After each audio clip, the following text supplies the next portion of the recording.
All right, today we are jumping headfirst into one of the most chaotic, earth-shattering, and just transformative decades in all of world history. We're talking about the French Revolution.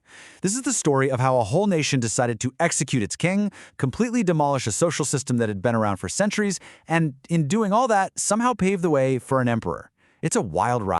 So, let's kick things off with this analogy because, honestly, it's the perfect way to wrap your head around what's about to happen.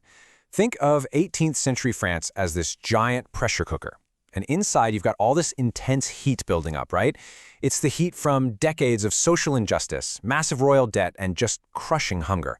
It's getting hotter and hotter. And that little valve on top, the thing that's supposed to let the steam out, actual meaningful reform, it's jammed. It's stuck shut. So what happens next? Well, we're about to see the whole thing just explode. Okay, to really get why it exploded, we've got to look inside that pressure cooker. Before 1789, France was run by what they called the Ancien Régime, basically the Old Order. And this was a society that was just teetering on the edge of collapse. It was completely divided into these super rigid social classes that hadn't changed for hundreds of years. And this chart, wow, it really shows you just how unbelievably lopsided things were. You've got the first estate, that's the clergy. Then the second estate, the nobility. Together, they make up maybe 2% of the population. And then there's everyone else. We're talking everyone from rich city merchants all the way down to the poorest farmers, all crammed into this one group, the third estate. That's 98% of the country. And here's where it gets truly crazy. This is the core injustice. That tiny little 2%, they owned most of the land, they paid practically zero taxes, and they controlled all the political power. Meanwhile, the other 98% had to carry the entire tax burden for the whole country. They were the ones paying for the wars, for the infrastructure, for the king's ridiculously lavish lifestyle, and they had absolutely no voice, zero say, in how any of it was run.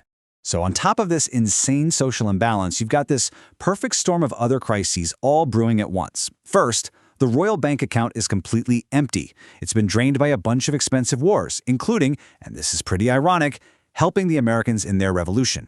Then there's the leadership. King Louis XVI was, well, not a strong leader. He was super indecisive. And his wife, Marie Antoinette, became this huge symbol of royal wastefulness. They even nicknamed her Madame Deficit. Then you throw in a string of bad harvests, which means there's not enough bread to go around and people are starving. And finally, you sprinkle in these brand new radical ideas from the Enlightenment, thinkers who are starting to question the whole divine right of kings thing and talking about liberty and the power of the people. Put all that together, and that pressure cooker isn't just hot, it is glowing red.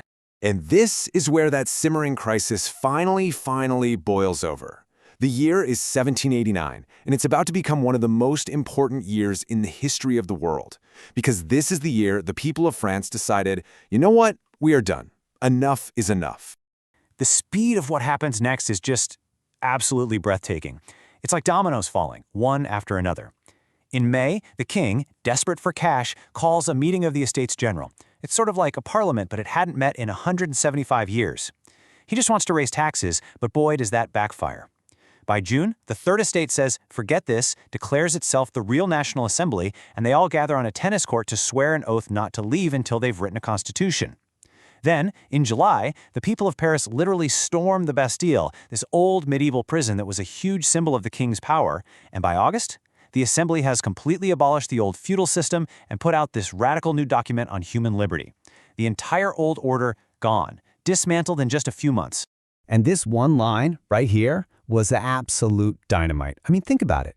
In a country that was built for centuries on hierarchy, on special privileges for the few, on the idea that the king was chosen by God, this concept that rights belong to everyone equally just because they're human, it was the most radical, mind-blowing idea you could possibly imagine. It really became the philosophical soul of the whole revolution. But big philosophical ideas don't put food on the table. And in October, people were still starving. Bread prices were through the roof, so thousands of Parisian women, mostly market vendors, decided to take matters into their own hands. They marched all the way out to the fancy Palace of Versailles, armed with pikes, cannons, whatever they could find, and they demanded that the king and queen come back to Paris with them. And they did. It was an incredible moment, a total shift in power. The king and queen were now basically prisoners of their own people. So, that first phase of the revolution was all about trying to set up a constitutional monarchy. A king with limits. But for the more radical voices in the mix, that just wasn't going to cut it, not even close. The next phase, well, that's when things get a whole lot bloodier. The revolution starts to spiral, trying to wipe out every single piece of the old world it can find. And this was the real point of no return for the king. In June of 1791, Louis and his family tried to escape France. They dressed up in disguises and everything, but they were caught near the border and dragged back to Paris in shame. For the public, this was the ultimate betrayal. It was one thing to be a bad king, but this was treason. He was no longer a father figure, he was a traitor.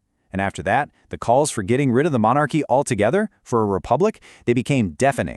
And once again, the speed at which things happen is just incredible. France, worried that all the other kings in Europe were going to invade to stop the revolution, declares war on Austria. This just cranks up the paranoia at home to a fever pitch. In August, a huge mob storms the royal palace in Paris. By September, the monarchy is officially, formally abolished.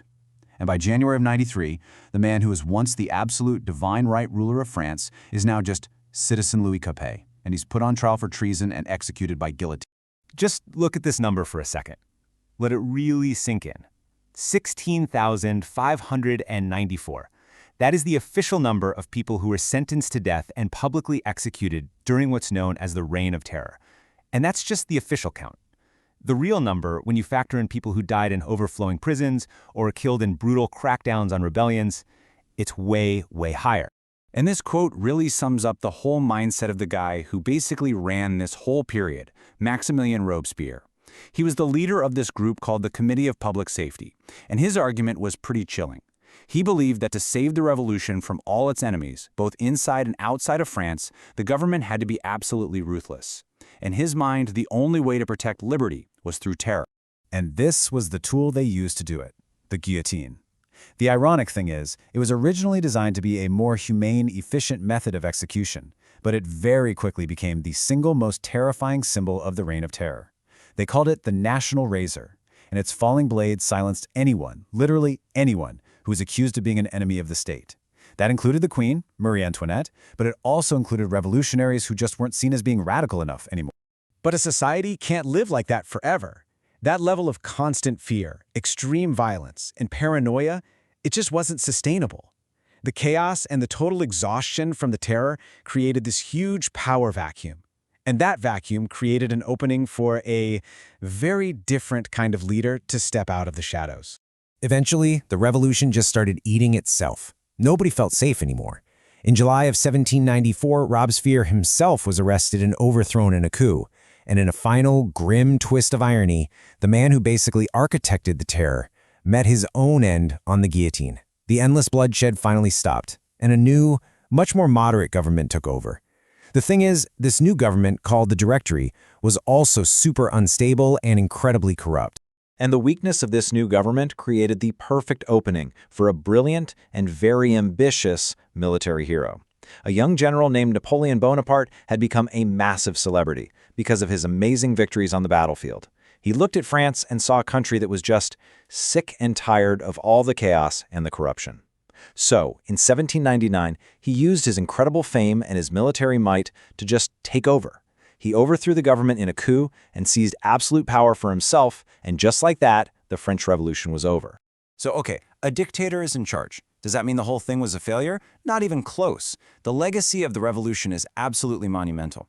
It completely and permanently destroyed the old feudal system in France. It introduced the world to these incredibly powerful ideas of democracy, of secular government, of the people having the power. I mean, even the political terms we use today, like left-wing and right-wing, come from where different groups physically sat in the French National Assembly. The echoes of this revolution are still all around us. And that brings us to the great big paradox at the heart of this whole story. It's a revolution that started with this beautiful declaration that all men are born free and equal, and it ended, just 10 years later, with one man holding absolute power as an emperor. So it leaves us with this massive question, one that historians still argue about today. Was it a failure? Was that pursuit of liberty worth all the terror, all the bloodshed, and the dictatorship that came after it? It's a tough one. It really forces you to think about the price of our highest ideals when they crash into the messy, chaotic real world.